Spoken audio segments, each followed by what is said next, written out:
Assalamualaikum semuanya. Sebelumnya saya ucapkan terima kasih karena masih terus mengikuti cerita bergambar di channel ini. Dan untuk kawan-kawan yang belum subscribe ke channel ini, dukung saya ya. Klik tombol subscribe dan klik logo lonceng untuk bisa berlangganan gratis di video cerita bergambar selanjutnya. Oke, sebagai imbalannya kali ini saya akan coba menggambar sekaligus bercerita tentang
Namaku Hanafi, seorang chef yang bekerja di luar negeri dalam waktu yang lama. Memanglah banyak orang Indonesia yang bekerja sebagai chef atau koki di luar negeri, termasuk aku. Dan aku sendiri mengawali karir bekerja di Tanah Suci Mekah, kemudian melanjutkan ke beberapa negara lain. Sebagai orang Indonesia, aku tentu membawa bekal ilmu kanuragan sebelum memberanikan diri merantau ke luar negeri. Sebelumnya aku pernah berguru di salah satu padepokan di Banten. Aku belajar ilmu itu bukan karena ingin petantang-petantang menjadi jagoan, tapi aku belajar karena merasa lelah dengan beberapa gangguan yang sering kudapat sedari kecil. Gangguan makhluk dari alam lain itu menjadikan masa kecilku penuh ketakutan.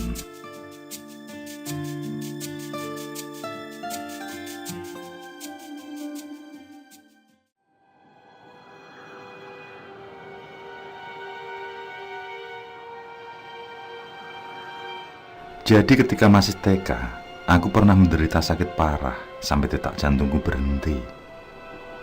Namun kedua orang tuaku tidak menyerah dengan kondisiku. Dengan segera mereka membawa ke dokter. Syukur alhamdulillah, si dokter juga tidak menyerah untuk membuat jantungku berdetak lagi. Menurut dokter yang disampaikan pada orang tuaku, saat itu aku meninggal beberapa jam. Yang dengan izin Tuhan, aku kembali berada di dunia ini.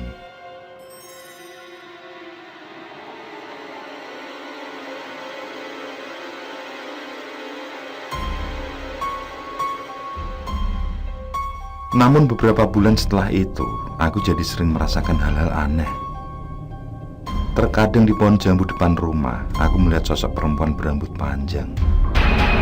Matanya menyala putih, sama dengan warna gaun yang dipakai. Sosok itu duduk di salah satu ranting pohon jambu yang membuatku merasa ngeri. Dan yang selalu kuingat adalah waktu tengah malam ketika aku selesai khitan. Tampak jelas dari jendela kamar, sosok tersebut kembali muncul. Tapi saat itu dia tidak sendiri. Ada dua sosok lain yang tidak kalah seram bersamanya. Semua menatapku yang tengah berbaring di kamar, yang membuat mulutku tidak bisa berucap apapun kala itu. Untungnya saat sunatan tersebut ada yang menjagaku, yaitu kakak dari almarhum ibu. Aku membangunkannya dan menunjuk ke jendela. Yang anehnya, bibiku ini tidak melihat apapun di sana. Tapi beliau mendengar suara cekikikan perempuan yang seperti tertawa dan menangis. Yang tentu saja jendela itu langsung ditutup dan menyuruhku agar segera tidur.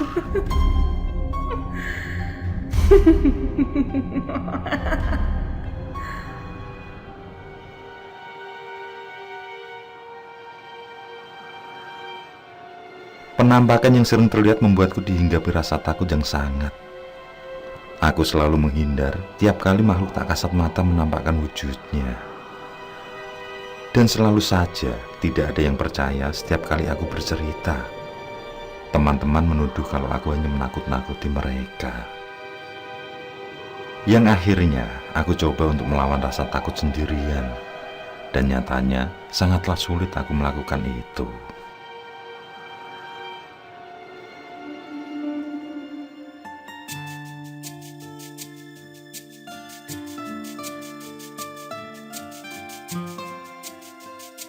Setelah lulus sekolah, aku putuskan untuk belajar ilmu kebatinan dari seorang ustadz. Aku ingin agar bisa mengontrol ketakutanku yang masih saja menghantui.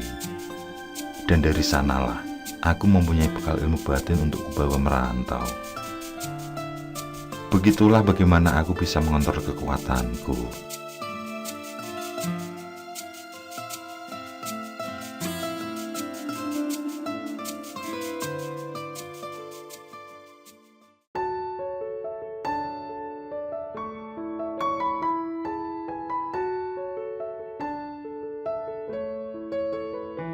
Dari sekian banyak pengalaman bekerja di luar negeri, ada satu tempat yang mana aku sering mengalami didatangi keluarga hantu. Hal itu terjadi saat aku bekerja di Maldives. Orang Indonesia sering menyebutnya Maladewa. Negara kepulauan yang terkenal indah. Di sana aku bekerja di resort besar bernama Sheraton Full Moon Maldives. Kisah menyeramkan itu terjadi pada tahun 2016. Di saat pertama kali aku datang ke negara tersebut, hatiku sangatlah gembira.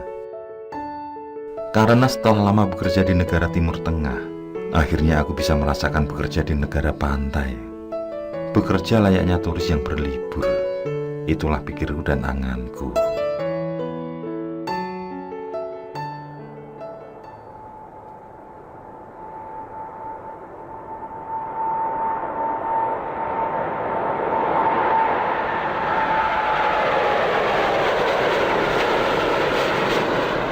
Aku berangkat dari Bandara Soekarno-Hatta sendirian. Dan di tahun itu, aku merasa senang karena para TKI tidak perlu takut dimintai pungli lagi. Yang biasanya di bandara dipenuhi dengan aturan-aturan konyol. Pemerintah telah melakukan tugasnya dengan baik dalam melayani para TKI. Aku berangkat dengan menumpang pesawat Sri Lanka Air. Transit selama 1 hari sebelum akhirnya melanjutkan perjalanan ke Maladewa. Saat transit di Hotel Sri Lanka, aku menikmati sehari istirahat layaknya turis. Menikmati suasana kota Kolombo yang bagiku seperti Jakarta tahun 90-2000-an. Negara yang baru bangkit dari perang saudara lama. Keesokan harinya, aku melanjutkan perjalanan ke Maladewa dengan pesawat yang sama.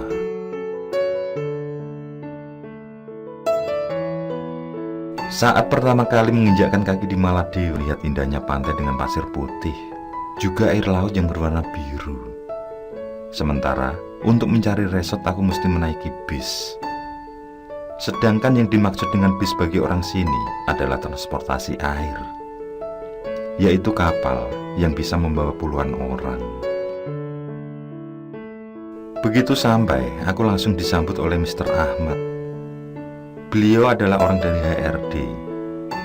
Tugasnya menyambut kami yang baru bergabung dan membawa kami ke tempat kerja. Semula aku sedikit grogi saat melihat wajah sangarnya, tapi rupanya itu penampilan luar saja. Mr. Ahmad menunjukkan sikap sopan santun padaku.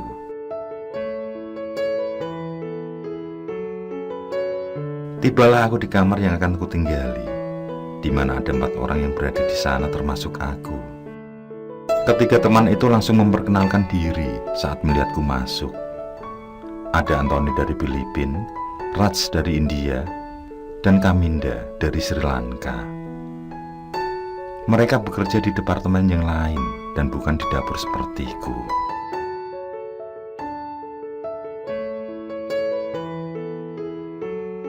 Hari pertama, aku bertemu dengan sosefku yang berasal dari Sri Lanka. Dia mengajakku berkeliling untuk melihat bagaimana isi pulau dan beberapa restoran serta dapur yang ada di hotel.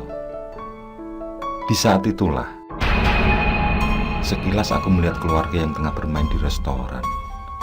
Sementara tamu-tamu yang lain seolah tidak memperdulikan, atau mungkin mereka tidak melihatnya. Terlihat jelas mereka berasal dari keluarga kulit putih Eropa.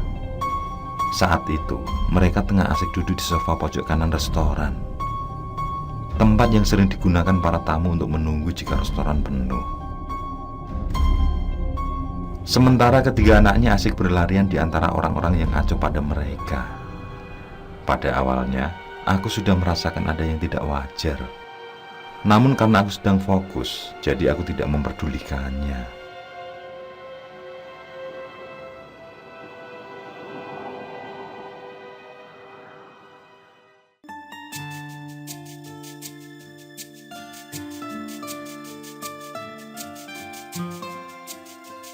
Hari-hariku sangat sibuk, memasak makanan untuk melayani ratusan tamu tiap hari. Hal itu membuat jam makanku sering tidak teratur. Untuk bisa tidur 6 jam sehari saja sudah hebat. Meskipun ada hari off, tapi di hari itu aku selalu menghabiskan waktuku untuk menelpon istri tercinta di rumah. Apa kamu kerasan, Bang? Ucapan itu yang sering dilontarkan istriku, yang disusul dengan memberi semangat padaku demi menyongsong masa depan yang lebih baik.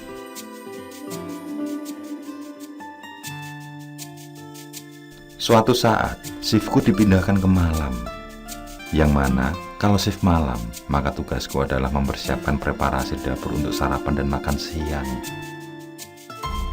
Dan mulai dari sinilah pengalaman yang menyeramkan itu terjadi. Ketika di dapur sedang asik-asiknya motong sayuran, aku melihat dengan jelas bocah kecil lari kencang melewatiku. Sungguh hal yang membuatku diliputi keanehan. Tidaklah mungkin seseorang bisa masuk ke dalam dapur karena posisinya di belakang restoran. Selain itu, manalah mungkin ada anak-anak yang keluar jam 1 dini hari. Seketika itu juga bulu kuduku berdiri. Ketika menengok ke sisi kiri, terlihat anak itu sudah berdiri menatapku tajam. Dia berdiri membelakangi oven dapur. Dari tatapan itu aku mulai teringat dengan apa yang kulihat saat pertama kali kesini. Bocah bule tersebut adalah bocah yang sedang bermain di ruang tunggu waktu itu. Dalam ketakutan itu, aku memintanya untuk pergi. Tapi justru si bocah itu melihatku semakin tajam, yang kemudian dari kepalanya keluar darah, menetes perlahan mengikuti kulit wajahnya. Aku yang hendak berlari kembali dikejutkan dengan pasangan bule yang tiba-tiba muncul di sudut dapur. Sosok yang sama dengan yang kulihat saat itu. Ini ada yang tidak beres, batinku. Seketika itu aku rapal doa-doa pengusir setan dan makhluk halus. Belum selesai aku merapal doa, bocah tersebut mendekat pada pasangan yang mungkin orang tuanya. Dan di saat itulah, dari perut bule laki-laki, aku melihat perutnya robek, yang disusul ususnya keluar menggelantung. Sementara si bule perempuan, mulutnya mulai keluar buih. Matanya melihat melotot seolah ingin keluar. Aku tetap merapal doa meski terbata-bata, dipenuhi ketakutan yang semakin menjadi. Aku berusaha tenang dan tidak panik, yang kemudian aku berteriak menyuruhnya keluar. Di saat itulah mereka lenyap, disusul suara teriakan dan diikuti muncul asap hitam. Sementara itu security hotel yang bertugas malam mendatangiku. Dia terkaget saat mendengar teriakanku tadi. Dia pun bertanya tentang apa yang membuatku berteriak.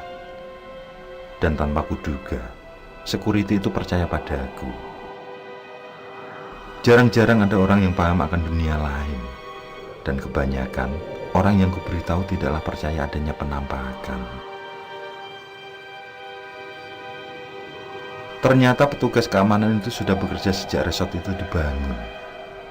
Dulu, dia adalah salah satu pekerja konstruksinya, yang kemudian dia melamar bekerja di resort dan akhirnya diterima. Dari dialah aku tahu tentang sosok yang terlihat tadi. Dia menceritakan kalau dia juga sering melihat pasangan tersebut lengkap dengan anaknya. Namun karena gangguan ini sudah sering, maka dia menjadi terbiasa. Dia pun bercerita tentang keluarga hantu tersebut.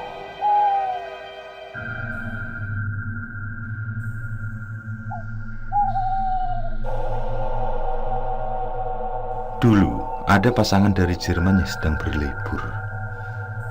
Di saat berenang, mereka melewati batas renang yang dibuat resort. Batas itu adalah batas aman yang diberi batu, sehingga ikan-ikan ganas tidak bisa masuk. Namun turis tersebut memberanikan diri berenang melewati batas yang ditentukan. Akhirnya, si lelaki tewas digigit hiu dan keadaannya mengenaskan dengan usus terburai keluar. Dan yang anak kecil, seluruh badannya digigit dan batok kepalanya hampir keluar. Sedangkan yang selamat adalah yang perempuan. Dia mampu kembali sambil berteriak sekuat tenaga. Namun karena stres, di hari kedua setelah kematian suami dan anaknya, dia meninggal dengan gantung diri. Dia mengikat bed cover menjadi layaknya tali dan menggantung di atas kipas angin. Padahal sebelumnya, pihak kedutaan dalam perjalanan datang ke resort untuk menjemput si wanita. Namun takdir berkata lain, dia memilih untuk bunuh diri. Semua itu terjadi di awal tahun 97-an, dan hotel atau resort berdiri di tahun 95.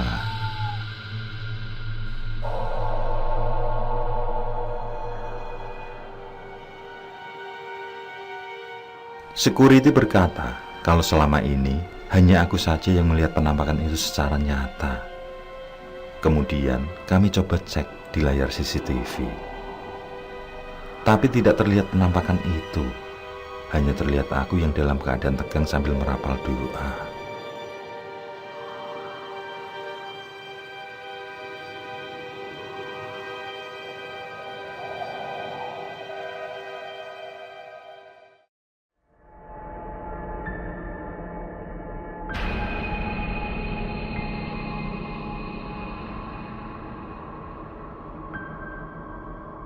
Hari-hari selanjutnya, ada banyak kejadian ganjil yang terjadi. Seperti satu kamar tiba-tiba kesurupan dan berbicara bahasa Jerman. Padahal mereka bekerja dari Bangladesh. Pihak hotel atau resort sudah banyak berbuat untuk mengusir ketiga hantu tersebut. Mulai mendatangkan imam sampai paranormal, namun kejadian-kejadian aneh masih terus berlanjut. Pernah ketika aku ditugaskan bekerja di pantai untuk memasak yang dapurnya di luar, sehingga tamu bisa langsung memesan seafood. Pada saat itu aku melihat penampakan keluarga yang sama. Mereka duduk di batu batas yang dibuat resort untuk melindungi tamu dari binatang buas. Aku melihat mereka berdiri yang kemudian melompat ke sisi luar. Di sana mereka selalu menggangguku, dan dari hal itulah muncul niatku untuk melakukan ritual mengusir mereka, atau paling tidak agar mereka tidak menggangguku lagi.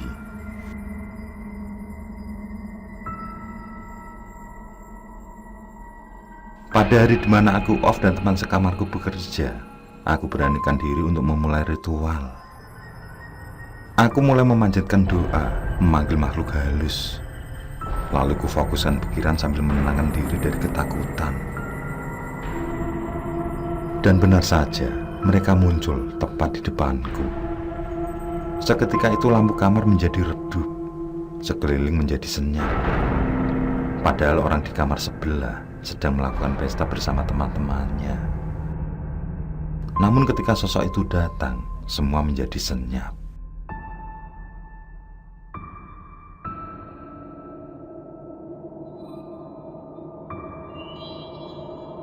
Sejenak kemudian mereka berbicara dengan bahasa yang tidak aku mengerti. Aku coba memahami apa yang menimpa mereka, menurut yang ku dengar dari security. Yang terpenting bagiku agar mereka tidak menggangguku lagi. Aku terus merapalkan doa yang bisa mengusir atau paling tidak membuat mereka berhenti mengganggu. Beberapa saat kemudian, kamarku serasa berguncang. Diikuti teriakan keras dari sosok-sosok tersebut. Namun aku tidak peduli dengan teriakan kesakitan itu. Aku terus merapal doa sampai mereka menghilang. Hingga sayup-sayup kembali terdengar ramai dari kamar sebelah yang sedang berpesta. Ini telah berakhir, batinku, yang kemudian badanku terasa capek sekali dan sedikit muntah darah.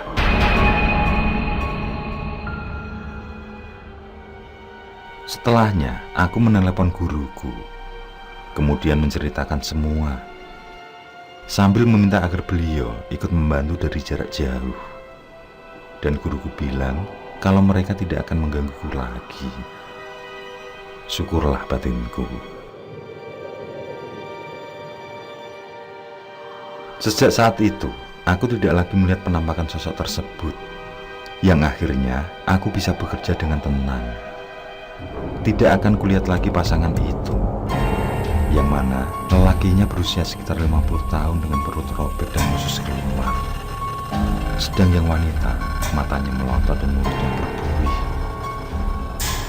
Sementara anak mereka, kepala dan badannya berlumuran darah. Setelah aku keluar dari resort tersebut dan bekerja di negara lain, aku sering bertanya pada teman sekamarku. Aku menanyakan apakah masih ada kejadian aneh di seputar lokasi. Mereka bilang kalau masih sering ada hal ganjil yang menimpa tamu. Bahkan juga para pekerja di sana. Dari situ aku sadar, ternyata aku hanya berhasil membuat mereka berhenti menggangguku. Tapi mereka masih berada di seputar lokasi itu.